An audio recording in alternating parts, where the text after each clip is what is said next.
ของโคยุฮะบริษัทใหญ่เรานึกถึงเจ้าของโคยุฮะออกไหมฮะวันหนึ่งเขาได้สร้างพระองค์นั้นพระองค์ใหญ่ๆนั้นนะฮะแล้วก็ไม่รู้จะไปไว้ที่ไหนพระก็เลยมาหยุดที่นี่แต่ก็ยังไม่รู้จะเอาพระเขาได้ยังไงหลวงพ่อเจ้าอาวาสก็ไม่รู้ว่าจะเอาพระเนี่ยไปประดิษฐานที่ไหนจนวันหนึ่งก็มีเขาว่ากันว่ามีเป็นพญานาคเนี่ยขึ้นมากราบพระตรงนี้ก็เลยกลายเป็นพญานาค2 องค์เนี่ยขึ้นมากราบพระองค์นี้ตรงนี้เพราะฉะนั้นคุณมาวัดอหงส์มีโอกาสเข้าไปที่วิหารพระพุทธชินราชให้เข้าไปกราบไหว้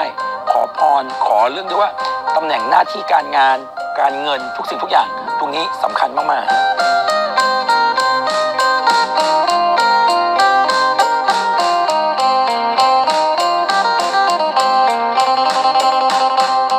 ครับตอนนี้แชร์เรามาอยู่กันที่จังหวัดบึงกาฬครับใช่ฮะและแน่นอนตรงนี้เป็นจุดแลนด์มาร์คของจังหวัดบึงกาฬสวัสดีคุณอาร์ตประ ส สุ วั ท ส ธิ์ ดีครับผมสวัสดีทุกคนครับ ต้องอย่างที่บอกว่าครั้งหนึ่งคุณอาร์ตบอกว่าอยากจะมาบึงกาฬเพิ่งคุยกับพี่มดเมื่อเร็วๆนี้เองว่าอยากมามากตรงนี้ข้างหลังของเราตรงนี้นะฮะคือสะดือแม่น้ำโขงซึ่งเขาเชื่อว่าตั้งแต่หนองคายยาวมาเนี่ยนะฮะจุดตรงนี้ถือว่าเป็นเมืองหลวงของพญานาคนี่นะเขาเขียนนี่เลยเขาเขียนว่าสะดือแม่น้ำจุดตรงเนี้ยความลึกถึง200 เมตรเราจะเห็นว่าถ้าสมมติเราดูจากตรงนี้นะฮะเราจะเห็นเป็นลักษณะคล้ายๆกับน้ำวนและตรงเนี้ยฮะเขาเลยเชื่อว่าเป็นสะดือแม่น้ำโขงกว้างมากนะพี่มดตรงนี้แล้วจะมีเหมือนมีเป็นฟองๆตรงนั้นเป็นประเทศลาวแล้วถ้าข้ามไปตรงนั้นเป็นประเทศลาวแล้วนะฮะอย่างที่เราบอกกันว่าวันนี้เรามาบึงกาฬครับเรามีนัดกับแขกรับเชิญของเรา1 คนก็คือคุณกิ่งใช่ครับนะฮะคุณจำได้ไหมฮะครั้งหนึ่งจากเด็กยากจนสุดๆใช่จนวันนี้เขาบอกกับรายการของเราครั้งที่แล้วว่าเชิญพวกเราเชิญแฉเนี่ยฮะครั้งที่แล้วคุณเป็นคนมากับเขาใช่ฮะครั้งหนึ่งเขาไม่มีกินจนวันนี้เขากลับมามีเงินมีทองข้าวกินยังมีขอเงินวัดกินขอข้าววัดกินทุกวันนี้เขานับถืออะไรเดี๋ยวต้องไปดูว่าเขานับถือใครศรัทธาใครเขาถึงมีวันนี้ครับเอาอย่างนี้แล้วกันถ้าอย่างนั้นเดี๋ยวเราจากวัดอหงส์เราไปกันต่ออีกสักนิดหน่อยพูดตรงๆตัวเองมาบึงกาฬบ่อยแต่ก็ยังไม่เคยไปเลยใช่ครับเดี๋ยวเราไปกันที่นั่นเลยฮะ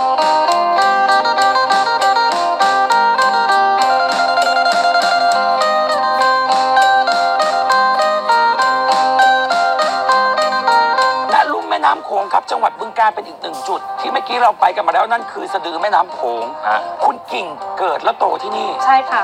เหรอฮะใช่บ้านของคุณกิ่งอยู่ไหนบ้านกิ่งห่างจากนี้ไปประมาณสัก1 กิโลประมาณนี้ค่ะก็คือบ้านของคุณอยู่ตรงนี้ไม่ไกลมากใช่ไม่ไกลมากก็จะอยู่ตรงนี้ค่ะจากเมื่อก่อนที่เขาบอกคุณไม่มีบ้านจะอยู่ไม่มีค่ะไม่มีก็จนมากอะอยู่เป็นกระต๊อบแล้วก็ไม่ใช่บ้านของตัวเองด้วยนะไปขออาศัยบ้านเขาอยู่ขออาศัยพื้นที่เขาแล้วก็แบบปลูกกระต๊อบอยู่เล็กๆแค่นั้นเองณจุดตรงนี้คุณเลยเชื่อว่าลุ่มแม่น้ำโขงตรงนี้แหละเป็นจุดเปลี่ยนชีวิตคุณถ้าถามกิ่งว่าเป็นส่วนหนึ่งเลยทีเดียวค่ะพี่มดเพราะว่ากิ่งหลังจากที่กิ่งเริ่มศรัทธาพญานาคเริ่มนับถือพญานาคก็มีอะไรที่แบบเปลี่ยนแปลงเยอะมากใช่เพราะตรงนี้เขาเป็นเหมือนจริงๆแบบเหมือนอารมณ์อีเวนต์ของเขาเลยตรงนี้เป็นพญานาคที่เขาจะเจอเขาอยู่ตรงนี้คนเชื่อว่าเขาอยู่ตรงนี้จุดหนึ่งที่คุณเชื่อว่าเป็นจุดเปลี่ยนคุณก็คือจุดตรงนี้ใช่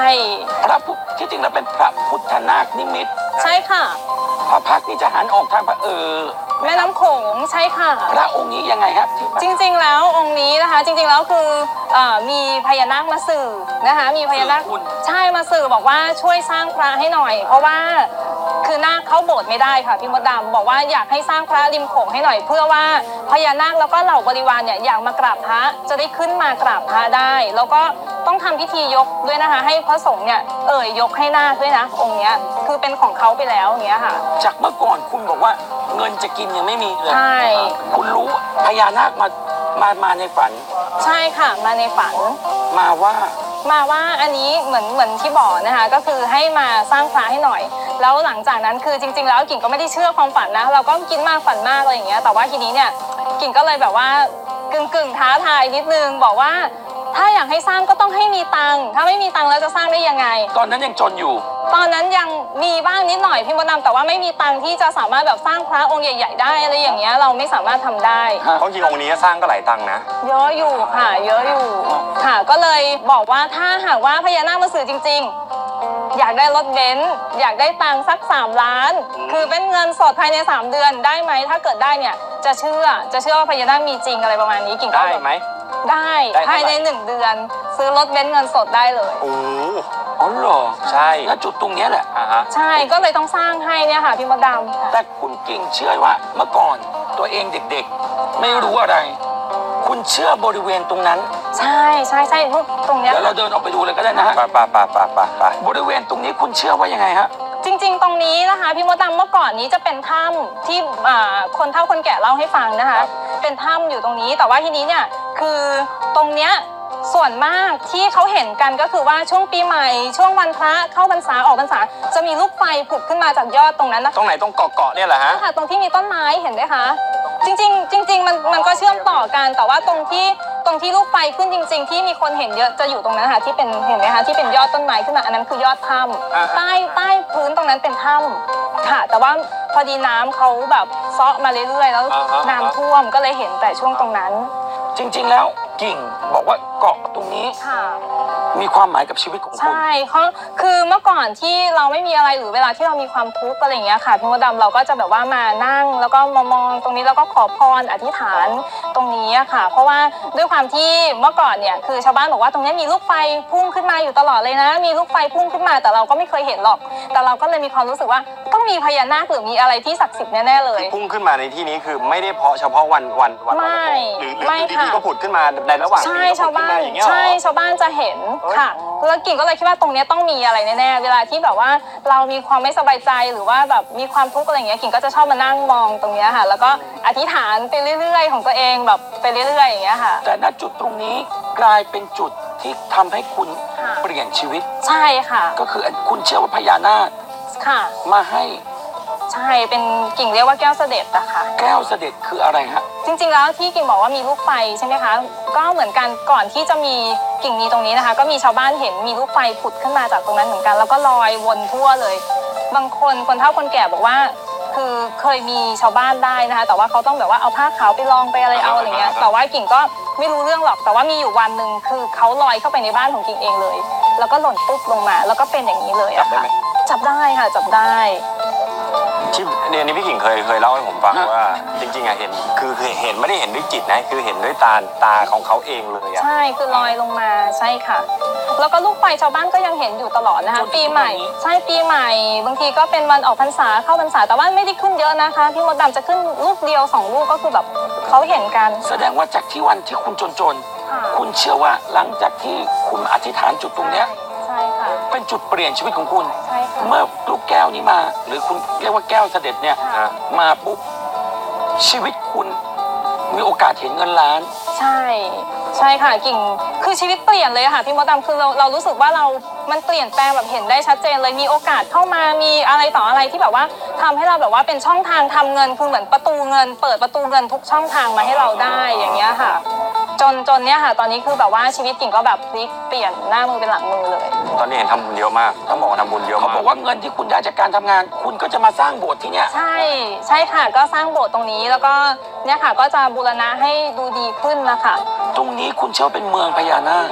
ตรงนี้เป็นเมืองพญานาคใช่ค่ะ ทำไมคุณถึงเชื่อว่าตรงวัดเนี่ยวัดเนี่ยถึงเป็นเมืองพญานาค เพราะว่าจริงๆแล้วคือเราไปที่อื่นเราไม่รู้สึกผูกพันเหมือนตรงนี้ค่ะพี่มดดำแต่ตรงเนี้ยเรารู้สึกผูกพันแล้วที่สำคัญพี่มดดำรู้ไหมหลายๆครั้งที่เวลาทำบุญจะมีชาวบ้านเห็นผู้หญิงใส่ชุดสีดำมาจัดแต่งบายสีอะไรอยู่เนี้ยตลอดเลยแล้วก็เดินหายไป เอ้ย ตลอดเลยบ่อยมาก แล้วก็เขาก็จะตกใจเอ้ยคนที่ไหนมาแต่เห็นเกือบทุกปีที่จะมีผู้หญิงนะคะมาจัดแต่งนั่นจัดแต่งนี่หน้าตาแบบไม่ยิ้มนะ แต่ว่าใส่ชุดดำทั้งชุดเลย แล้วก็เสร็จแล้วก็เดินหายไปเลย แล้วก็หา4-5 คนนั้นไม่เจอ ถ้าสมมติเราดูดีๆเดี๋ยวเราจะไปที่เกาะกลางน้ำนั่นกัน ค่ะ นะฮะ ตรงนั้นข้างบนนั้นมีพญานาคกิ่งเอาไปประดิษฐานไว้ตรงนั้น อ๋อเหรอ ใช่เพราะว่าด้วยความที่เราขอพรตรงนั้นแล้วจุดเปลี่ยนเราอยู่ตรงนั้น เราก็เลยอัญเชิญพญานาคองค์เล็กๆ ไปไว้ตรงนั้น ถ้าอย่างนั้นเดี๋ยวเราไปดูพร้อมๆกันไป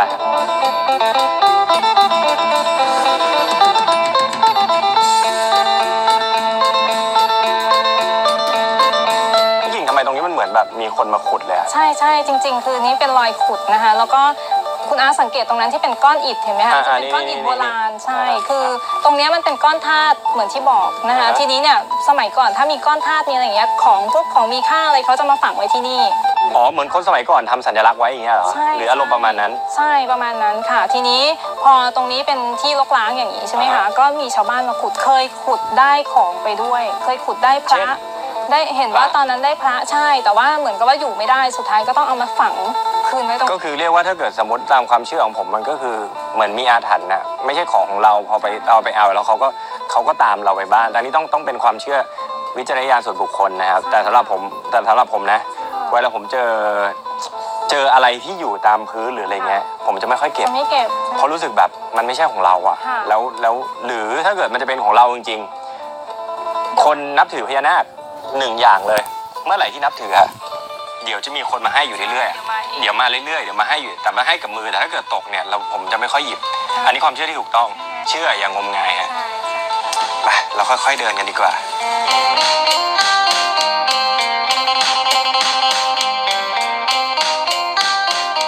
ตรงนี้ถ้าสมมติเราจะต้องค่อยๆเดินขึ้นมาแม่น้ำโขงเวลาท่วมค่อนข้างจะสูงมากตรงนี้ท่วมไหมฮะไม่ท่วมค่ะไม่ท่วมน้ำไม่ถึงค่ะคุณดูนะรอบๆนี้จะเป็นแม่น้ำโขงทั้งหมดเลยใช่เราอยู่กลางแม่น้ำโขงเลยล่ะเป็นเกาะกลางแม่น้ำโขงเลยตอนนี้คุณเชื่อข้างใต้นี่เป็นถ้ำข้างใต้นี้เป็นถ้ำใช่ค่ะพี่เคยเห็นไหมพี่เคยเห็นกิ๊บไม่เคยเห็นแต่ว่าชาวบ้านเขารู้กันดีว่าข้างใต้นี้เป็นถ้ำเพราะว่ามีพระธุดงค์เวลาที่มาก็คือจะเข้ามาข้างในแล้วก็ไปทะลุอีกถ้ำเลยเพราะว่าข้างในสามารถเดินได้ค่ะ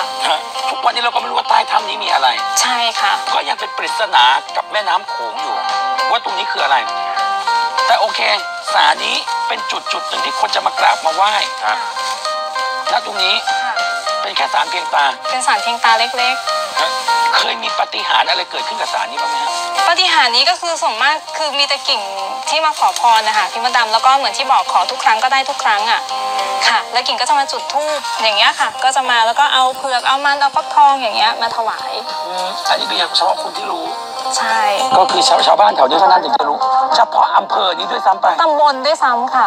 เพราะที่นี่ยังไม่ได้เป็นสถานที่ท่องเที่ยวนะคะพี่มดดำค่ะจะมีแค่ไม่กี่คนใช่เพราะว่าจริงๆแล้วคุณกิ่งเมื่อก่อนเขาบอกคุณกิ่งก็อยู่แถวนี้แหละอาศัยอยู่แถวนี้ใช่อยู่แถวนี้ค่ะแสดงตรงนี้ก็รู้จักตรงนี้ตั้งแต่เด็กๆแล้วรู้จักค่ะแล้วก็ชาวบ้านเนี่ยเวลาที่เขาจะหาปลาเขาก็ต้องไหว้ก่อนอยู่แล้วค่ะเขาก็จะไหว้แต่ว่าถ้าแบบว่าทำผิดหรืออะไรอย่างเงี้ยเขาก็จะหาปลาไม่ได้เขาเรียกว่าทำมาหากินไม่ได้อะไรอย่างเงี้ยค่ะตรงนี้แม้กระทั่งคนที่เวลามาตรงนี้เวลาไม่มีเงินไม่มีทองไม่มีจะกิน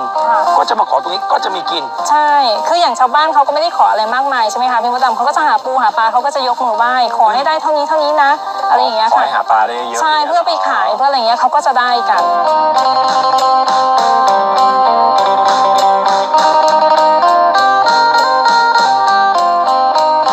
สิ่งหนึ่งที่คุณจะเชื่อตลอดก็คือการบวงสรวงใช่ค่ะเวลาบวงสรวงพญานาคใช้อย่างนี้เลยนะใช่ค่ะเป็นหมายถึงสื่อถึงความอุดมสมบูรณ์ค่ะพี่มดดำอันนี้จะเป็นตรงนั้นเป็นเรือนะคะแล้วก็ให้มีผลไม้เต็มไปหมดเพราะว่าจะได้สื่อถึงความอุดมสมบูรณ์มีกินมีใช้ไม่หมดอย่างเงี้ยค่ะครั้งหนึ่งคุณสื่อกับพญานาคได้ให้คุณสร้างพระพุทธนาคนิมิตครั้งหนึ่งตรงจุดตรงนี้เขาก็อยากจะร่วมบุญเขาก็ให้คุณหาเงินเพื่อที่จะสร้างโบสถ์ใช่ค่ะวันนี้โบสถ์สร้างไปกี่เปอร์เซ็นต์แล้วน่าจะไปสัก 70% แล้วค่ะพี่มดดำคุณก็เป็นคนหาเงินมาใช่ส่วนเป็นส่วนหลักเลยส่วนหลักจนวันหนึ่งคุณบอกว่าพญานาคมาเข้าฝันคุณให้หาทางสร้างพระองค์นี้สำเร็จใช่ค่ะจุดประสงค์จริงๆเขาบอกว่าการสร้างพระองค์นี้สำเร็จปุ๊บบางคนมาได้โชคได้ลาภจากพระองค์นี้ใช่ค่ะอันนี้คือท่านนิมิตเลยนะคะพี่มดดำให้เป็นสีเพราะว่าพญานาคเป็นสีดำเหมือนที่บอกแต่ว่าขอให้เป็นหน้าทองเพื่อความสว่างเรืองรองให้เป็นความเจริญรุ่งเรืองเราก็สงสัย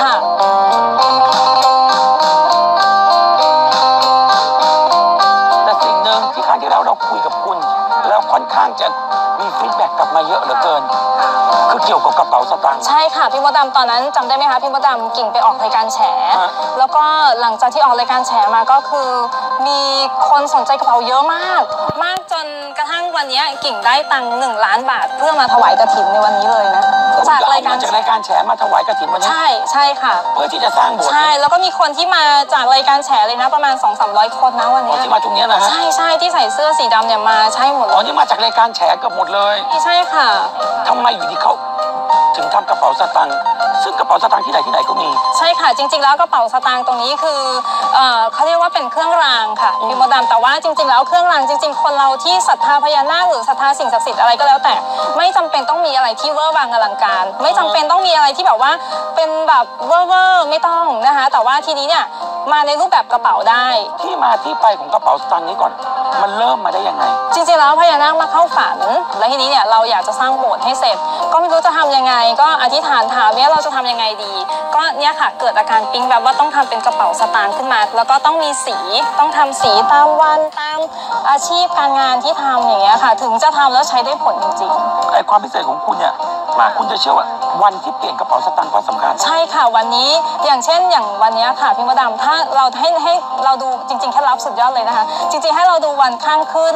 ข้างแรมอะค่ะถ้าข้างขึ้นเนี่ยคือกระเป๋าจะเข้าเงินจะเข้ากระเป๋าเยอะมากอย่าเปลี่ยนกระเป๋าข้างแรมการเปลี่ยนกระเป๋าคือการเปลี่ยนดวงนะพี่มด คืออย่าง ดำ วันนี้เป็นวันข้างขึ้น ใช่เราต้อง วัน เป ที่ ลี่ เรา ยน มา วั ถ่าน ยรายการ นี้ เนี่ยอย่างวันนี้เป็นนาที่เรามาถ่ายรายการพระจันทร์เต็มดวง ใช่ค่ะต้องเปลี่ยนวันนี้ คุณก็จะบอกว่าสิ่งที่คุณได้สื่อมากับพญานาค ใช่สิ่งนี้คือพญานาคบอกมา บอกว่าให้เปลี่ยนวันพระจันทร์เต็มดวง ใช่ค่ะ ต้องเปลี่ยนวันพระจันทร์เต็มดวง อย่าเปลี่ยนข้างแรมนะคะ ถ้าวันเดือนมืดอะไรอย่างเงี้ยเราไม่ควรเปลี่ยน ซึ่งคุณก็เชื่อว่าพญานาคเนี่ยเป็น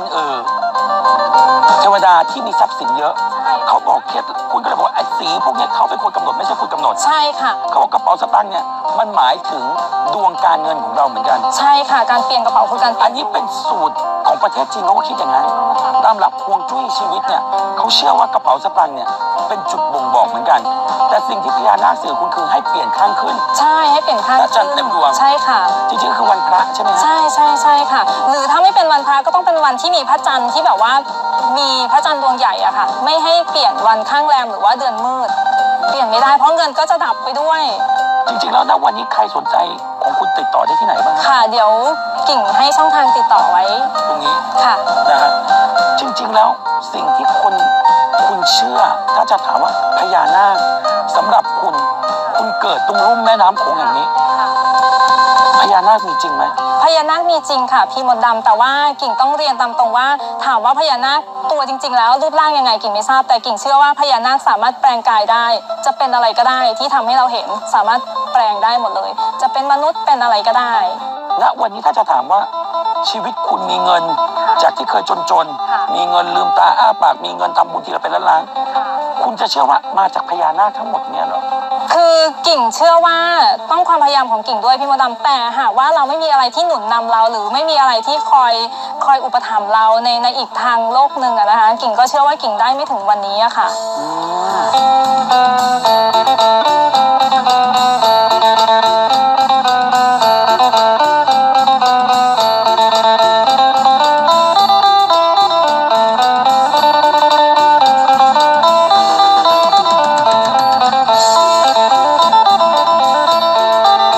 เอาละวันนี้เราก็ต้องขอบคุณคุณกิ่งมากๆครับที่พาพวกเรามาถึงบ้านของคุณกิ่ง ฮะ คุณคิดว่าวันนี้พญานาคเป็นส่วนหนึ่งของชีวิตคุณไปแล้ว ใช่ค่ะ กิ่งศรัทธาพญานาคใครถามกิ่ง